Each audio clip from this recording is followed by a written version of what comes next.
assurer garantir te loolu je pense que effectivement ak loi yu mel noonu ça peut aider à ça.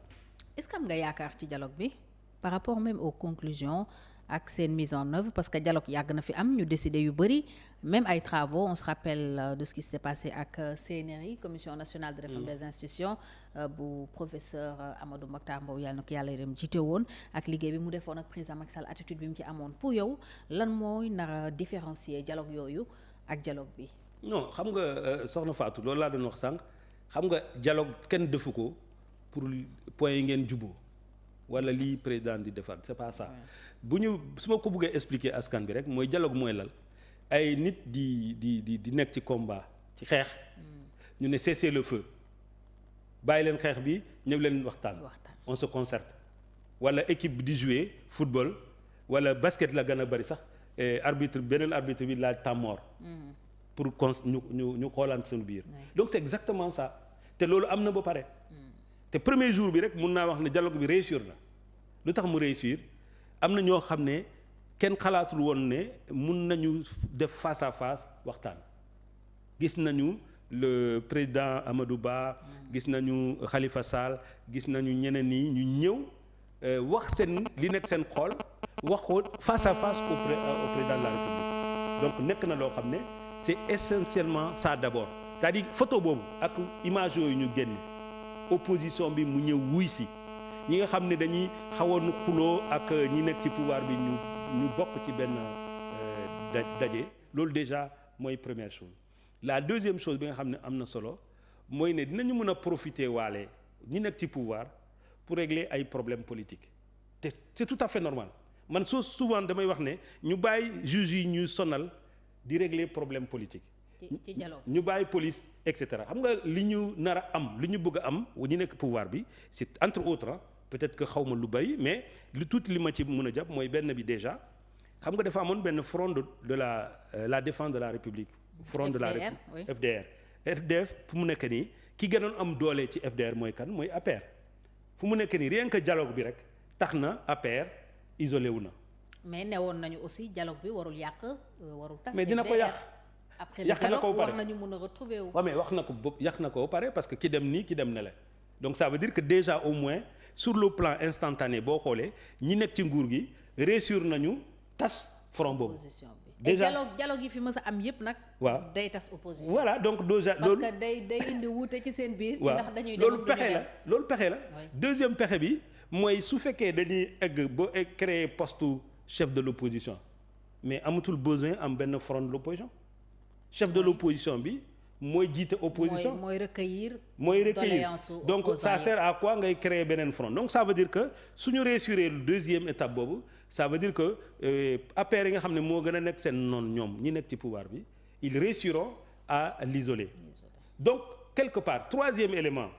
ci parce que bu ñu d'accord ci li bari comme ay bulletins uniques comme ci l'âge de vote et cetera automatique ñu bindi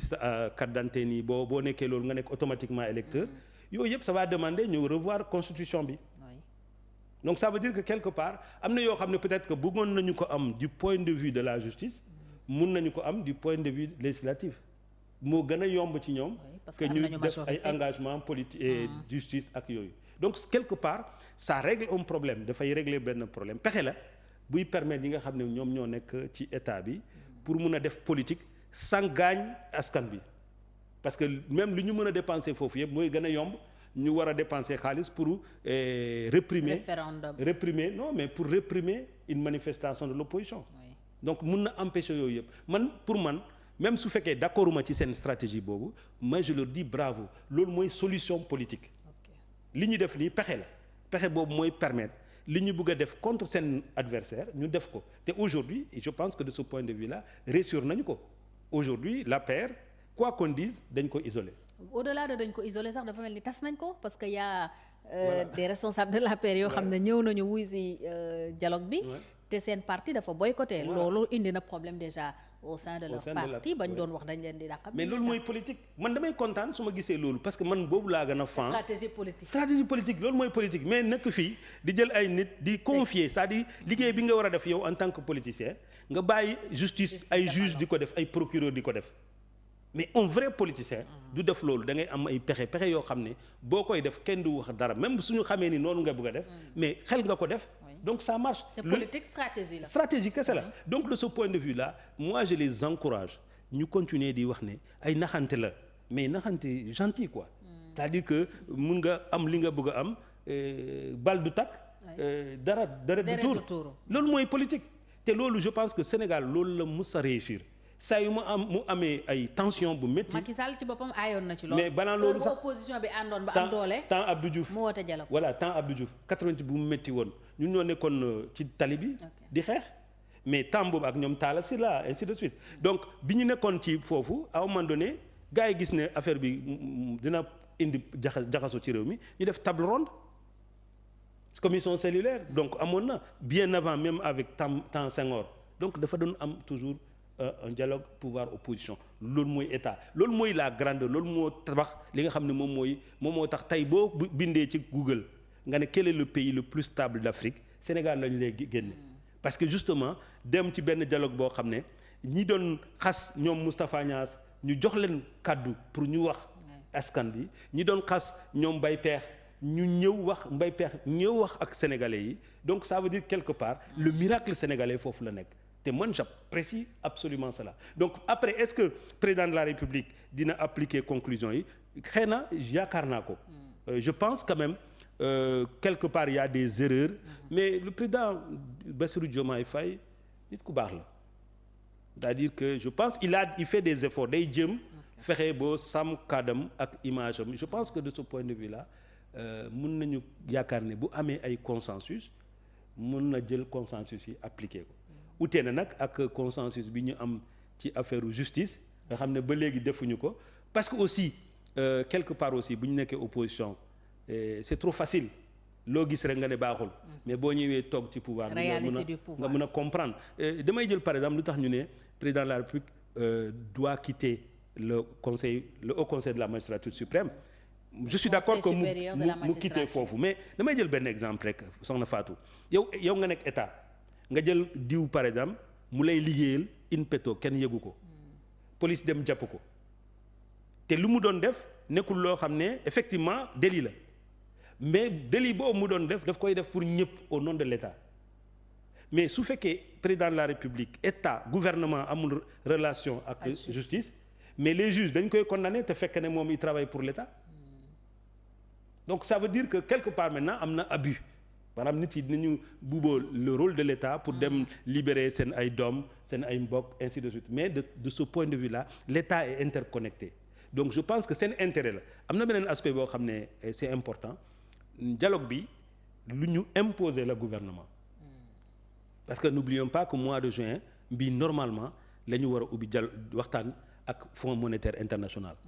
ñoom bëgguñu waxtaan ak nit koo xam ne gouvernement boo xam ne da nga nekk ci ay histoire ak say opposition ay front donc ça fait partie des conditionnalités yoo xam ne dañ leen ko opposé moo tax sax boo gisee premier ministre bi sawarul mais il est obligé de le faire donc autant politiquement baax na et financièrement aussi baax na parce que peut-être dina permettre suñu état suñu nguur gi mu mun a am juboo ak Fonds monétaire international mu wàññi tuuti doole